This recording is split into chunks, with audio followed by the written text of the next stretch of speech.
Assalamualaikum warahmatullahi wabarakatuh. Salam sejahtera bagi kita semua. Om Swastiastu, Namo Buddhaya, salam kebajikan. Yang saya hormati Bapak Ibu yang hadir pada acara virtual hari ini. Semoga semua diberikan berkah keselamatan dan kesehatan.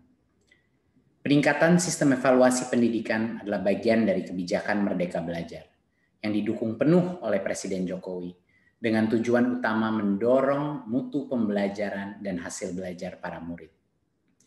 Untuk itu Kemendikbud mengeluarkan kebijakan asesmen nasional yang dirancang tidak hanya sebagai pengganti ujian nasional dan ujian sekolah berstandar nasional, tetapi sebagai penanda perubahan paradigma tentang evaluasi pendidikan. Perubahan mendasar asesmen nasional adalah tidak lagi mengevaluasi capaian murid secara individu, akan tetapi mengevaluasi dan memetakan sistem pendidikan berupa input, proses, dan hasil. Potret layanan dan kinerja setiap sekolah dari hasil asesmen nasional ini kemudian menjadi cermin untuk kita bersama-sama melakukan refleksi, mempercepat perbaikan mutu pendidikan Indonesia. Asesmen nasional terdiri dari 3 bagian, yaitu pertama, asesmen kompetensi minimum atau AKM. Kedua, yaitu survei karakter. Dan yang ketiga adalah survei lingkungan belajar. Asesmen kompetensi minimum atau AKM dirancang untuk mengukur capaian murid dari hasil belajar kognitif, yaitu literasi dan numerasi.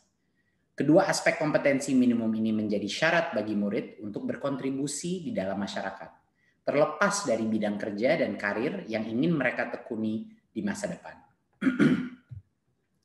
Fokus kepada kemampuan literasi dan numerasi tidak kemudian mengecilkan arti penting mata pelajaran, karena justru membantu murid mempelajari bidang ilmu lain, terutama untuk berpikir dan mencerna informasi dalam bentuk tertulis dan dalam bentuk angka atau secara kuantitatif.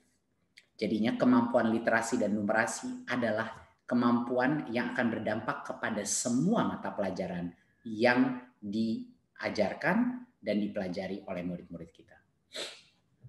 Bagian kedua adalah dari asesmen nasional adalah survei karakter yang dirancang untuk mengukur pencapaian murid dari hasil belajar sosial emosional berupa pilar karakter untuk mencetak profil pelajar Pancasila. Dengan 6 indikator utama, yaitu beriman dan bertakwa kepada Tuhan Yang Maha Esa serta berakhlak mulia. Kedua, kebinekaan global. Ketiga, kemandirian. Keempat, gotong royong.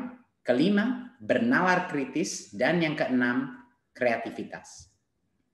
Bagian ketiga dari asesmen nasional adalah survei lingkungan belajar untuk mengevaluasi dan memetakan aspek pendukung kualitas pembelajaran di lingkungan sekolah.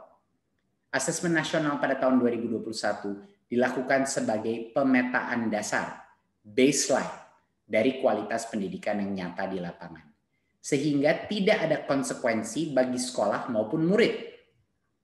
Kemendikbud juga akan membantu sekolah dan dinas pendidikan dengan cara menyediakan laporan hasil asesmen yang menjelaskan profil, kekuatan, dan area perbaikan di tiap sekolah dan daerah.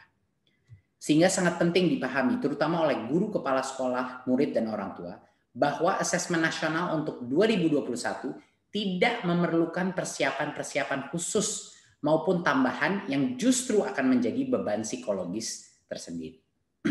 Tidak usah cemas, tidak perlu bimbel, khusus untuk asesmen nasional.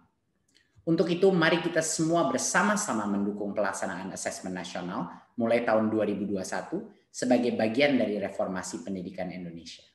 Terima kasih dan salam Merdeka Belajar.